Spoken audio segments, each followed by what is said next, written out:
Tallinna kaasava eelarve ideekonkurss toimub juba 3. aastat. Võib-olla olete ka teie mõne lennuka idee välja pakkunud. Kui mitte, siis hääletama tasub ikka minna. Homsest ongi võimalik taas anda hääl oma lemmikidee poolt. Milliseid põnevaid ettepanekuid linlased sel korral välja käisid? Sellest lähemalt juba meie järgmises loos. Pirita sild on kalameeste seas teada tuntud.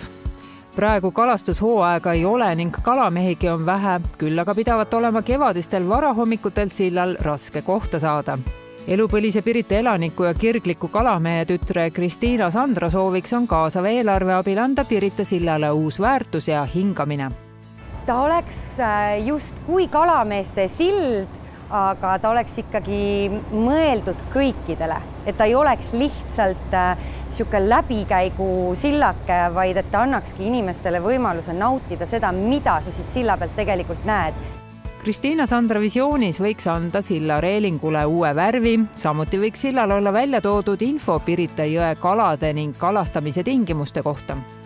Seal võiks olla kalameeste jaoks paigutatud ridvahoidjad. Me tahaksime, et siin oleks väikene selline automaatkiosk, kus saaks vaklu, ussikesi, tonkasid, mida vaja. Ja loodetavasti kasvataks see nii loodushoiu, keskkonna kui ka selle kodukandi sellist väärtust ja mõtestatust. Aga põhiliselt need mehed, kes siin käivad kalapüüdlis, nad käivad siin selleks, et maandada oma pingeid ja stressi. Suhelda, et rahuneda ja ma ütlen ausalt, minu jääkapp on ahvenafileed täis. Kesklinnas aga plaanib Kaire muuta bussipaviljoni putukapeatusteks. Vormiliselt tähendab see seda, et bussioote paviljonide katustel võiks kasvada taimestik. Idee on Kaire saanud Utrechti linnast Hollandis, kus mõned aastad tagasi tehti üle 300 bussipeatuse katuse nii-öelda roheliseks.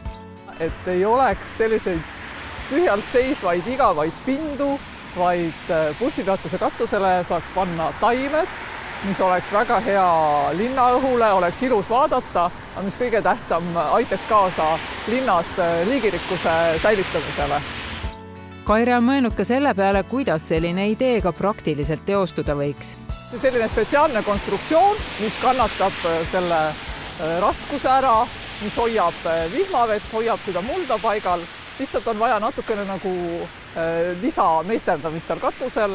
Oleks hea sellised taimed, mis ei taha väga suurt hooldust, sellised kiviktaimla taimed, et näiteks Hollandis kasutati kukeharja, et on selline nagu paksuleheline, ei taha palju niiskust, ei taha palju kastmist, aga samas õitseb pikalt ja annab tolmeldajatele nagu palju toitu. Kaasava eelarve ideede hulgas on alati olnud palju selliseid, mis puudutavad sportimisvõimalusi. Nõmme linnaosas, kus muuseas oli ka kõige rohkem algatusi, on puudus ühest korralikust pumptrackist ehk kohast, kus rula või tõuksiga trikke teha. Pääskülas ei ole olnud selles piirkonnas ühtegi rulaparki, ühtegi pumptracki ega muud sellist atraktsiooni. Seega ma pakkusin välja, et siin võiks olla pumptrack. Pumptrack siis ei asenda skateparki, aga ta pakub noortele võimaluse sõita sellist mõnusat lainetavat rada, treenida siis rattaga. Kaie on aga Haabersti elanik ning on viimased aastad tegelenud taliujumisega. Ka Harkujärve ääres käib erinevatel kellaaegadel üksjagu talisuplejaid. Nii Kaie kui ka paljude teiste taliujujate sooviks on luua võimalus ujuda Harkujärves aastaringselt ehk vaja oleks üht korralikku taliujumiseks mõeldud silda. Hea oleks minna siis ujuma silla pealt, mis suvel on siin olemas, et see juba ju oleks hea ka seetõttu, et tuled välja, jalad on puhtad, ei ole liivaga koos ja teine kindlasti on see, et oleks ka siis selline ikkagi võimalus jää see auk ava olemas, et kas siis sulpsata sisse lihtsalt või siis ollagi seal jääaugus natukene aega. Idee teine pool on rajada Harkujärve kaldale ka kogukonna saun. Umbes selline, mida Põhjamaade järvede ääres kohata võib. Et kui tuled külmast veest ja kes siis tunneb, et tahab väikest ikkagi uuesti sooja sisse saada, et oleks selline saun ka väga hea, et saaks juba kaks head asja korraga, et see oleks väga väärt. Need on ainult mõned ideed järgmise aasta kaasavast eelarvest. Kokku on alates esmaspäevast võimalik hääletada 114 algatuse poolt üle linna. Öelda võib, et linlaste lemmikud on sportimine, vaba aja veetmine värskes õhus ning keskkonnateemad.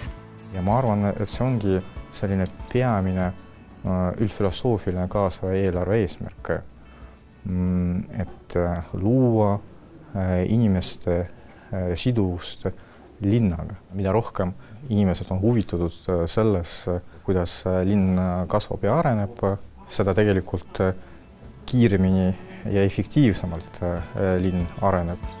Igas linnaosas läheb järgmise aasta jooksul teostamisele projekt, mis on saanud linnaosa elanikelt enim hääli. Hääletama on oodatud iga Tallinnasse sissekirjutust omav elanik, kes on vähemalt 14-aastane ning hääle saab anda 2 enda linnaosa lemmikideele. Hääletuskeskkond avaneb juba homme kodulehel kaasaveelarve.tallinn.ee.